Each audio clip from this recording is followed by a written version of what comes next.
Vamos dar início ao nosso segundo dia do seminário Mulheres Mobilizando Memória através da dança, com a mesa Olhares. Então, aqui na mesa nós vamos começar com a Cássia Navas, que é, além de uma pessoa muito querida, é professora do Instituto de Artes, da pós-graduação Artes da Cena, da Unicamp, uma pessoa extremamente atuante na área da dança, curadora, participando sempre de vários festivais por todo o Brasil e no exterior. E a fala da Cássia vai ser dar memória ao corpo e corpo à memória. Então, você quer começar, Cássia? Depois eu apresento uma a uma. Pode ser? Queria agradecer a Gisele e a Diana pelo convite de estar aqui no MMMD e com as minhas colegas, né, a Beth e a Joana, e vocês da dança aqui do Rio de Janeiro. Faz tempo que eu não vim ao Centro Coreográfico da cidade do Rio de Janeiro. É um prazer sempre estar aqui, mais ainda dessa vez que eu estou de fato aqui, porque eu estou morando aqui. Então, eu fiquei pensando um pouco, né, nas topologias da lembrança e do esquecimento, que é o segundo nome dessa fala que eu preparei para vocês, para mim também, de certa maneira, porque a gente sempre prepara as falas para a gente, né, para depois compartilhar. Está aqui, né? Mulheres Mobilizando Memória através da dança. Meu nome é Cássia Navas, eu sou do programa de pós-graduação em Artes da Cena do Instituto de Artes da Unicamp, como a Gisele disse. Quando a Gisele me convidou para falar, eu pensei nesse tema imenso, né, que é Mulheres Mobilizando Memória através da dança, e fiquei pensando que eu estaria agradecida, mas que era, ufa, quanta coisa para a gente pensar. E eu trabalhei e trabalho ainda em muitos circuitos de memória, de documentação, de arquivo, e com teoria e pesquisa de dança. Então, eu falei, fui convidada por isso, apesar de eu não ter uma pesquisa muito grande em relação às questões de gênero, de feminino, de masculino. E talvez, a partir de agora, eu comece a me mobilizar mais nesse sentido. E aí, eu escolhi dar corpo à memória. Eu não vou conseguir olhar para vocês ao mesmo tempo, porque eu não tenho essa impressão e não queria ficar olhando para o PowerPoint. Então, seria 3 pontos. Dar memória ao corpo, dar corpo à memória, e aí eu vou trabalhar com essas topologias da lembrança e do esquecimento, para ser, talvez, a minha contribuição para esse debate em ação que nós faremos até o final de amanhã, domingo. E aí o que eu propus para ela, enquanto uma ementa, seria isso aqui, que eu vou ler para vocês, mas vocês podem ler aí. Somos o que lembramos, mas também o que esquecemos. A memória sendo constituída pela capacidade que temos de esquecer, fundamental para a sobrevivência. O corpo dos bailarinos é lugar de lembrança e esquecimento, em danças mídias onde se estruturam manifestadamente a sua movimentação à maneira da arte. Mediante possíveis ressignificações sem fim, os rastros do dançado se organizam antes, ao longo e depois de cada espetáculo. Em processo de articulação dos corpos territórios, bailarinos e coreógrafos dão memória ao corpo, podendo construir-se ainda trajetos para uma memória em dança, dando-se corpo à memória, que são esses 3 tópicos, né? Vamos lá. Então, um pouco sobre memória. A gente e aí eu vou estar trabalhando um artigo meu que chama Corpos Territórios em Dança Mídia, o que lembramos, mas também o que esquecemos. A memória também uma capacidade de esquecer. A gente não pode esquecer que a memória não é só lembrança, mas ela é esquecimento. E essa capacidade de esquecer, que um pesquisador argentino-brasileiro trabalha muito bem, está aí no final, né, da página, é o Ivan Izquierdo, nesse livro Arte de Esquecer, Cérebro, Memória e Esquecimento. Ele trabalha, não se pode esquecer que a memória é também esquecimento. E, portanto, o corpo seria um lugar de lembrança e esquecimento. O corpo é aquilo que a gente recorda, que a gente esquece. Nós somos o que nós lembramos e esquecemos. Mas também, para além disso, nós somos nós somos recordados e esquecidos para se tirar um pouco o protagonismo de eu lembro e eu esqueço. Nós somos lembrados e somos esquecidos, também pelo corpo. E pelo corpo é aí entendido como um todo composto de corpo, mente, espírito e inconsciente. Ou seja, como diria um psicanalista amigo meu, o inconsciente ele não aparece onde nós permitamos que ele apareça. Ele aparece onde ele consente aparecer. Nós não consentimos o que é lembrado, o que é esquecido. Nós temos até um ponto de volição e de protagonismo, mas esse protagonismo não é uma questão de subjetividade ancorada no ser. Então, o corpo é aquilo que ele recorda que esquece. Nós somos o que nós esquecemos e recordamos, mas também somos recordados e esquecidos o tempo todo. E o Izquierdo fala isso de uma maneira muito linda. E é muito interessante que um livro, que é mais ou menos pesado para se ler, Cérebro, Memória e Esquecimento, tem esse título inicial da arte de esquecer. Ele considera isso uma arte, ou seja, ele remete a pesquisa dele à questão artística. Bom, e quem é que esquece, lembra e recorda, ou por quem nós somos recordados e esquecidos? Aí tem eu trabalho com o corpo-território, e um corpo-território dos bailarinos como uma estruturação de culturas articuladas. Então, é o que nós temos enquanto corpo, o que nós aprendemos enquanto dança, e os bailarinos especificamente, aquilo que eles fazem, que eles têm nesse território como cultura coreográfica. Então, voltando à questão da memória, que eu estou puxando para aí, esse lugar de memória é construído de lembrança e esquecimento na estruturação e na infraestruturação dessas culturas no plural. Portanto, ele é um corpo-território de identidades, né? É um lugar de concretude da dança, construído por redes de identidades. E para articular um pouco com o tema que me foi proposto, eu fui procurar algumas questões com as quais eu tive contato, principalmente quando eu estava fazendo doutorado, através de uma professora que se chama Samira Chalub, da PUC São Paulo. Então, se ele é um lugar de concretude da dança constituído por redes de identidades, essas identidades também são femininas e masculinas, nas intersecções com outros binômios para pensar-se um pouco a questão da mulher.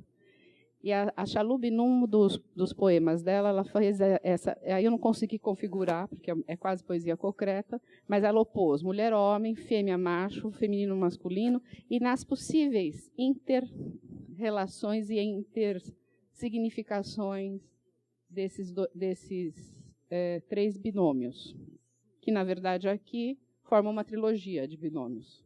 E também não tem... isso ela analisou depois num trabalho que ela apresentou num congresso em Berkeley, não tem nenhuma prevalência. A gente podia ter posto fêmea, macho, depois mulher, homem, feminino e masculino antes. Não tem, tanto que eu tomei o cuidado de não colocar 1, 2, 3. Pode entrar por todos os lados. Vamos lá. Nós somos seres da arte a esquecer, todos somos, não são só os bailarinos. Todos nós somos seres da arte de esquecer.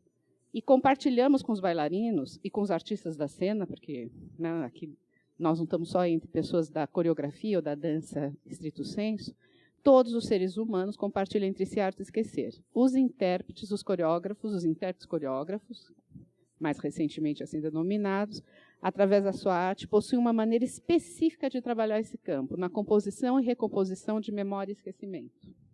Inventando, e eu não pus aqui, não grifei em vermelho à toa, mas depois eu vou voltar a isso, inventando e reinventando o novo a partir do esquecido e do lembrado.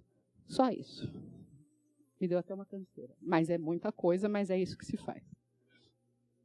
Mais sobre a arte de esquecer. Voltando um passo atrás, de certa maneira.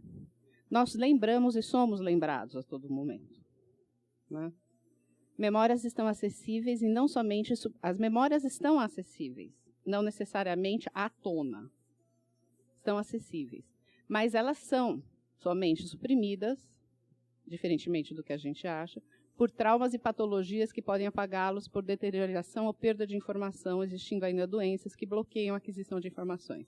Aqui é só um lembrete, tem uma diferença entre a arte de esquecer e o esquecimento propriamente dito.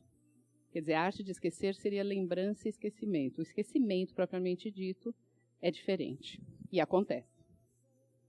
E aí, eu vou tomar a liberdade de trabalhar com vocês o que o Ivan Izquierdo trabalha na arte de esquecer sobre 3 tipos de memória.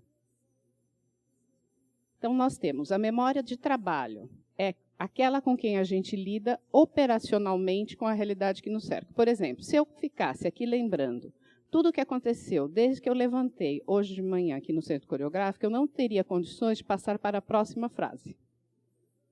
Assim, quando o bailarino esquece o que acabou de dançar, ele tem que esquecer o que ele acabou de dançar para poder continuar dançando. Então, isso é memória de trabalho. É o primeiro tipo de memória. Depois, o corpo e os 3 tipos de memória de curta duração. O que é uma memória de curta duração, segundo o Izquierdo e os cientistas da cognição e os neurocientistas e os psicanalistas que trabalham com memória? Memória de curta duração. As informações ficam presentes à nossa consciência durante algumas horas, transformando-se em memória remota, que é a terceira, depois de um processo de escolha. E nesse processo de escolha que tem a questão da invenção, né, de certa maneira. Como que a gente escolhe as memórias? E a inovação e a originalidade, as questões da autoria. E aqui eu coloco para vocês um parágrafo, que é meu, não é dele, é sobre as danças do pós-moderno. Então, certas danças do pós-moderno podem ser mais bem associadas, é uma hipótese minha, à memória de curta duração, por suas táticas de improvisação coreográfica em work in progress. Quer dizer, na improvisação, a minha hipótese é que essas memórias de curta duração estariam sendo mais acionadas que em outros momentos, ou que em outras formas de linguagem ou formas de dança. E, finalmente, a 3, a memória de longa duração, também chamada de remota. A memória de longa duração, também chamada de remota, é aquela mediante se fixam informações de maneira permanente no cérebro e no corpo. E aí, o parágrafo que eu coloco sobre dança, né, que aí é uma hipótese que eu vim dividir com vocês, mas está um pouco tenuamente esboçada nesse artigo, que eu citei logo no começo, para mim seriam habilidades obtidas a partir de técnicas estruturadas, constituiriam-se, né, na verdade, exemplos de memória remota. E durante toda a modernidade, pós-modernidade contemporânea, né, empreendeu-se um enorme investimento nos processos de modulação dessa memória corporal remota, mediante estratégias metaforicamente denominadas de desconstrução corporal. Então, as memórias de longa duração seriam onde mais eminentemente estariam colocadas as técnicas, os sistemas de formação, as metodologias de formação. E aí a minha reflexão é que durante todo esse longo período, que nem é tão longo assim, mas enfim, vá lá, da modernidade pós-moderna e contemporânea, a gente empreendeu um enorme investimento de modulação dessa memória corporal remota ou de longa duração, né, mediante estratégias metaforicamente denominadas de desconstrução corporal. Porque, como disse o Izquierdo lá atrás, como eu falei, a desconstrução da memória se dá por trauma, ou por acidentes, ou por defeitos genéticos, etc. Tá.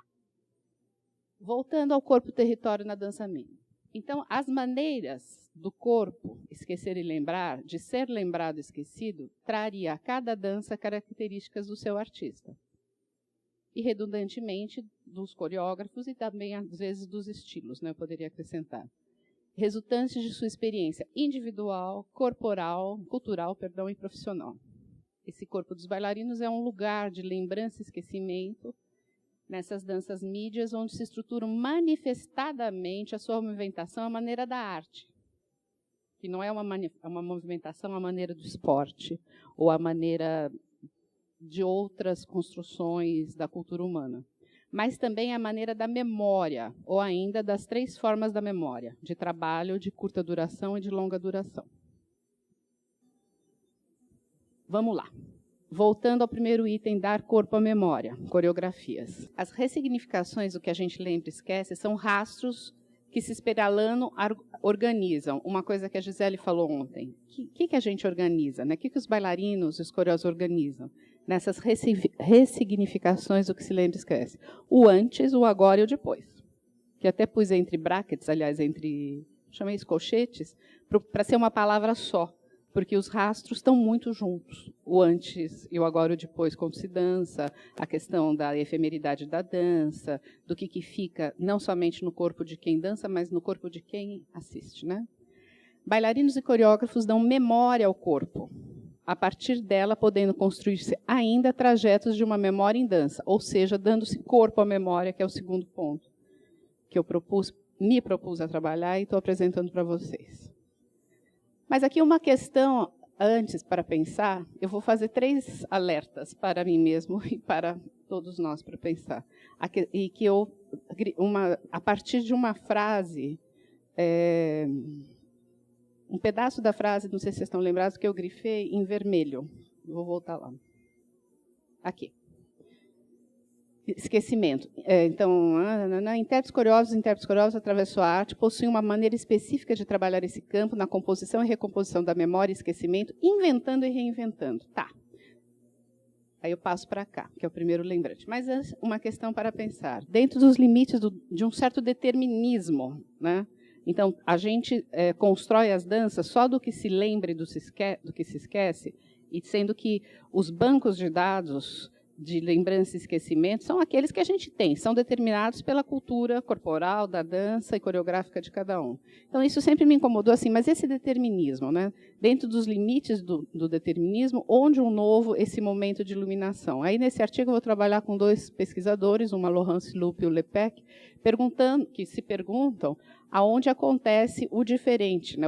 Que também pode ser considerado o fruto da autoria, do criador moderno, como a Lupe fala, ou o momento de iluminação dentro desse que tudo é recomposição de lembrança e esquecimento. Isso é uma questão da idade moderna, e não sei se a gente vai carregar para o futuro, mas ainda é uma questão. Quer dizer, entre tudo o que se lembra e tudo o que se esquece, que está constituído no corpo e território, aonde a inovação? Né? Aonde a escolha? Aonde o salto? Aonde o aqui e agora, o lumen naturale, né? Onde a invenção, mesmo que ela seja mínima, já que está tudo posto, de certa maneira, que é uma questão interessante para se, talvez, eu acho, por isso eu a trago, para se trabalhar quando se está trabalhando mobilização de memória. E aí são as relações da memória, no meu entender, novidade mais efemeridade e concretude. Aí eu fiz um primeiro lembrete, que é a questão do novo e inovador frente à redundância e à sensação de um determinismo histórico que pode ser aprisionador. Essa é a segunda. Questões sobre o novo, penúltimo lembrete, eu prometo, eu coloquei até para mim mesma. E aí tem a questão do discurso sobre efemeridade em dança, que todos nós temos, eu acredito, uma familiaridade em escutá-lo. Dança é a arte do efêmero. Se memória é a arte de esquecer, dança é a arte do efêmero, que sempre me incomodou demais, né, porque eu acho que tem uma questão, sempre me pareceu muito concreta, todas as realizações, né, de uma concretude absurda, porque se não fosse concreta, não poderia se dançar nem mesmo a mesma coreografia noite após noite. E aí eu fui procurar em Adorno a questão da efemeridade, nesse texto aqui, para uma teoria da obra de arte, em teoria estética, que está no rodapé desse slide, e ele fala que toda obra é efêmera. Qualquer obra é efêmera. Porque, na verdade, a efemeridade, segundo Adorno, não está na obra, mas nas relações que essa obra estabelece com a plateia. E são sempre novas. Né? Quer dizer, todo mundo estreia todo dia. Lembrete para os programadores de festivais. Todo mundo estreia todo dia, digamos assim. Né? Todo mundo estreia todo dia. Porque a concretude estaria na obra de arte e não nas relações. Estava lá e não nas relações, porque elas são efêmeras. Né? Isso em relação à música, em relação à pintura, às artes plásticas, à concretude de uma escultura de mármore, etc. Sempre, a efemeridade é na mediação. Então, por isso que eu coloco aqui a mediação como um topos, né? Uma topologia da efemeridade da dança. Se é efêmera, essa questão da novidade sempre vai estar posta em si. O lume natural, digamos assim, o que ilumina esse momento de iluminação no Lepec, ou o diferente em si da Lupe, estaria na relação com as plateias, para quem necessariamente os artistas não dirigem os seus pensamentos no ato da criação, mas se eles não dirigem necessariamente o pensamento no ato da criação, a elas está destinada a obra de arte, em princípio. Né? Não todas, porque existe muita modulação disso, mas, em princípio, sim. Finalmente, a questão do dar corpo à memória. Né? Porque eu falei, dar memória ao corpo seria uma tarefa que eu vou falar depois, não é uma tarefa, é uma contingência dos artistas da dança. Mas dar corpo à memória, que é dar memória a esse efêmero, qual seria? Aí tem a minha longa carreira de memória em dança, eu trabalhei no IDARTE, na Rede Estágio, nas revistas, onde todos nós da universidade estamos colocados. Eu acabei de vir desse evento aqui mesmo no Rio de Janeiro, que foi só para discutir revistas de arte, né? Como que a gente grafa o que a gente está fazendo na universidade, em projetos de pesquisa, etc. E quem que está dando corpo à memória, Gisele? Projetos como o seu, né? Que é o MMMD, e o próprio Centro Coreográfico da cidade do Rio de Janeiro é uma instituição que dá corpo à memória da dança, e, portanto, das mulheres que dançam. Porque dar memória ao corpo, isto os artistas estão fazendo, fazem, sempre fizeram. Né? Eles dançam, eles coreografam, eles falam, expressam, apresentam, reapresentam, interpretam. Nos representam. Então, nesse sentido, na praça pública, no debate público, são intelectuais postos estarem na cena pública em busca da manutenção da vida, do que nos mantém vivos sobre o planeta. Os artistas são atores de uma política no cerne das questões revisitadas da biopolítica. Um debate que se origina, começa a se organizar em torno de Foucault. Última citação, lembrete mesmo. Né? Então, no momento em que as questões corporais afloram, principalmente no que a gente está vivendo no Brasil e no mundo, qual que é o papel de estar dando memória ao corpo e transformando essa memória em representação de grupos ou de pequenos grupos sociais, mas de grupos sociais, da sociedade brasileira como um todo. O MMD, Mulheres, Dança, Mobilização, Memória, me incitou a trazer isso para vocês, com esse nome, Dar Corpo à Memória e Memória ao Corpo, Topologias de Lembrança e Esquecimento. Mas essa inspiração de dar corpo à memória não veio de uma adivinhação, de uma hipótese, de uma abdução. Veio de um evento que eu participei em Porto Alegre, que chamava-se Dar Carne à Memória. E aí sim, eu junto com a questão das mulheres, que foi a celebração de repertório coreográfico da dança contemporânea em Porto Alegre, através das obras de uma das nossas mulheres da dança, que é a Eva Chu. Foi um projeto aprovado pelo prêmio da Funarte Clausiana, em 2009, com curadoria de uma colega nossa da universidade, nossa, eu digo para aquelas que militam na universidade, que já está ficando uma questão de militância, Mônica Dantas, sobre a Ânima Companhia de Dança do Rio Grande do Sul. E eles pegaram essa frase de uma citação da Trisha Brown, que ela diz, e aí eu traduzi do francês, né, de um livro La Danse au XXe siècle, que a criação em dança é a recriação de um impulso liberado. É um ato de dar carne à memória do primeiro ato. E também eu me inspirei nesse nome, me inspirei no dia 29 de abril, que é o Dia Internacional da Dança, mas também no aniversário da Marika Gidali, que é uma das nossas damas e mulheres da dança, que ontem fez 79 anos. 79 anos, gente, do Balé Estágio. Aqui estão as referências e muito obrigada.